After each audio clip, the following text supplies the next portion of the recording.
cari tuh mulai sekarang sahabat yang paling bisa membuat diri kita ini dekat dengan Allah secara baik dan benar.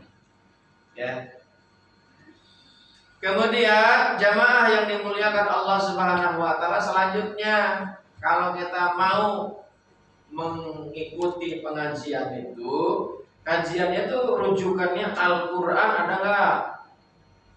Kemudian ada enggak rujukannya hadis? Hadis ini pun itu harus juga dikaji lagi. Hadisnya ini hadis yang sahih apa tidak? Nah, dari mana kita tahu itu hadis sahih apa tidak? Itu kembali lagi belajar. Nah, ya. Makanya surat Al-Alaq itu nih ya, ketika Allah menurunkan ayat ini melalui perantaraan malaikat Jibril, Rasulullah itu bertahanus merenung di dalam gua Hira itu cukup lama. Bukan sehari dua hari, tahunan. Ya, pada puncaknya malaikat Jibril datang dalam bentuk aslinya. Ya mana enggak malaikat enggak gemeteran.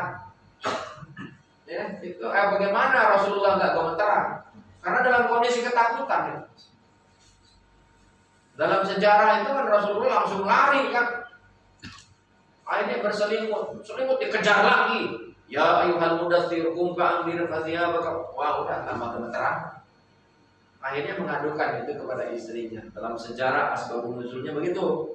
Kemudian oleh istrinya Ibunda Siti Khadijah radhiyallahu anha dibawa kepada orang, kalau kita ini sebutannya orang pintar. Siapa dia? Tokoh agama, namanya Pendeta Bukhara ya. Jadi jamaah yang dimuliakan Allah Subhanahu wa taala, saya tidak ingin menjelaskan itu, tapi lihat di dalam surat Al-Alaq ini menjadi sebuah prasyarat dalam menuntut ilmu. Rasulullah itu memberikan pelajaran kepada kita. Malaikat Jibril itu ketika menghampiri Rasulullah nggak ada dialog, tapi tiba-tiba mengucapkan Iqra Muhammad. Rasulullah saat itu menangkap dengan menggunakan akalnya, logikanya.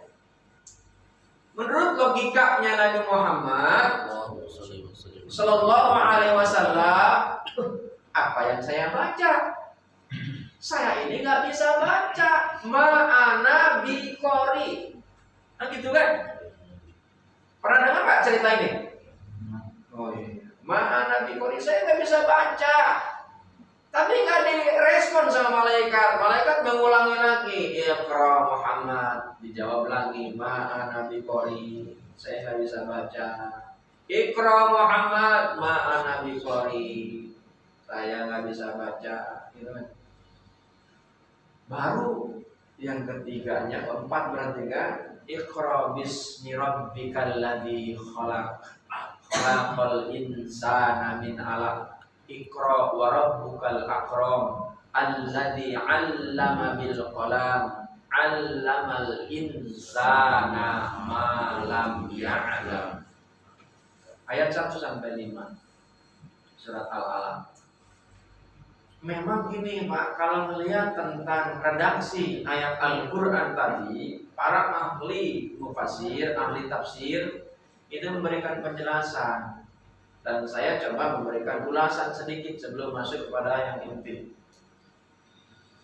Bahwa dalam kita belajar biasanya kan seringkali meraba-raba, betul kan?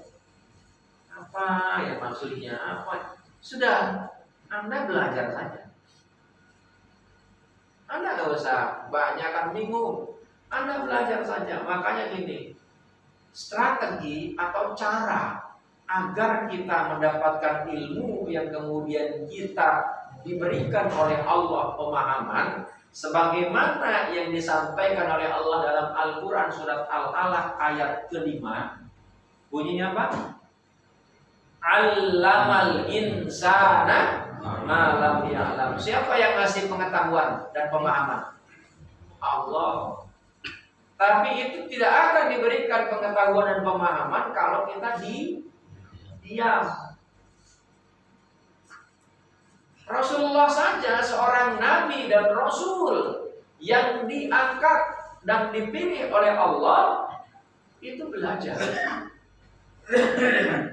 Walaupun nggak menggunakan tulisan, karena Rasulullah sengaja dibikin oleh Allah itu tidak bisa menulis dan membaca. Karena kalau Rasulullah bisa membaca dan menulis, maka tingkat kebenaran ajaran Allah yang diturunkan kepada Kanjeng Nabi Muhammad SAW itu sangat mungkin ada campur tangan manusia yang penuh dengan kebohongan.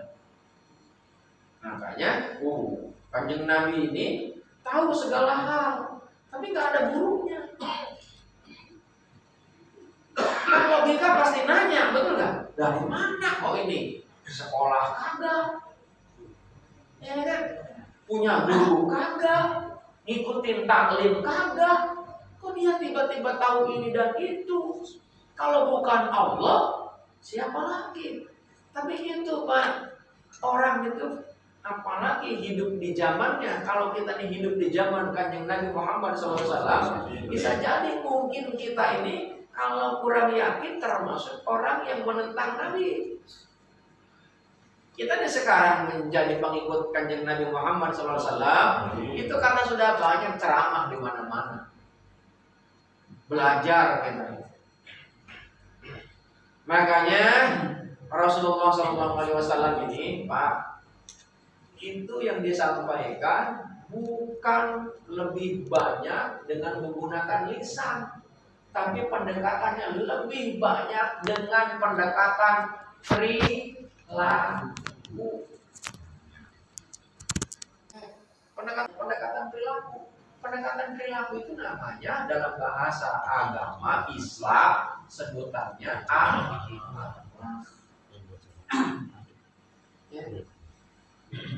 Makanya kenapa saya lebih concern, saya ngajar dimanapun pasti kaitan dengan akhlak, perilaku. Bahkan saya kemarin hari Kamis itu diundang oleh Kodam Jaya itu memberikan pembekalan tentang wawasan kebangsaan, pemantapan nilai-nilai Pancasila. Ya. 2 jam saya ngisi di sana.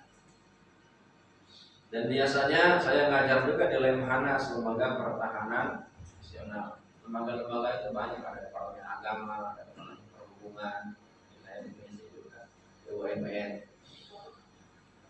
Nah, alhamdulillah memang wasilah corona saya back to mosque, ya, back to masjid, musola.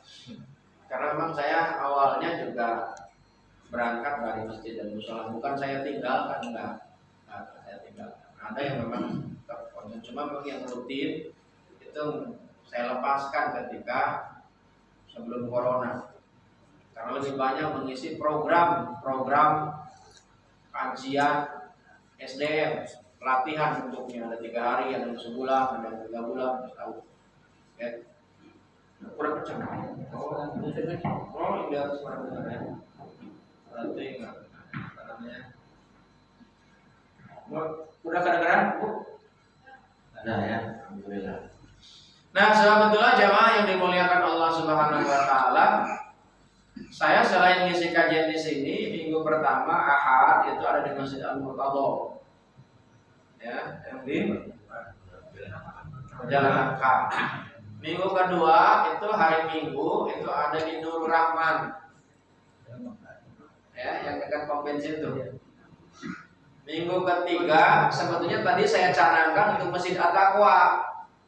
Ya, tapi Masjid At-Taqwa ini itu sudah terisi yang nggak bisa digeser, ya sudah akhirnya pindah ke Nurul Ikhlas, gitu kan. Malah Masjid At-Taqwanya sekarang saya nggak ngisi, nggak apa-apa kalau yang dekat kan sudah kelihatan setiap hari kan. Nah, jadi yang jauh sebenarnya memang banyak yang jauh minta, cuma saya agak repot kalau subuh, saya nyari yang dekat aja ya. Minggu keempat hari Sabtunya, ya hari Sabtunya itu ada di Darussalam. Ya, Darussalam ya. Yang di sini kan. Masjid Darussalam dulunya musola, sekarang jadi masjid.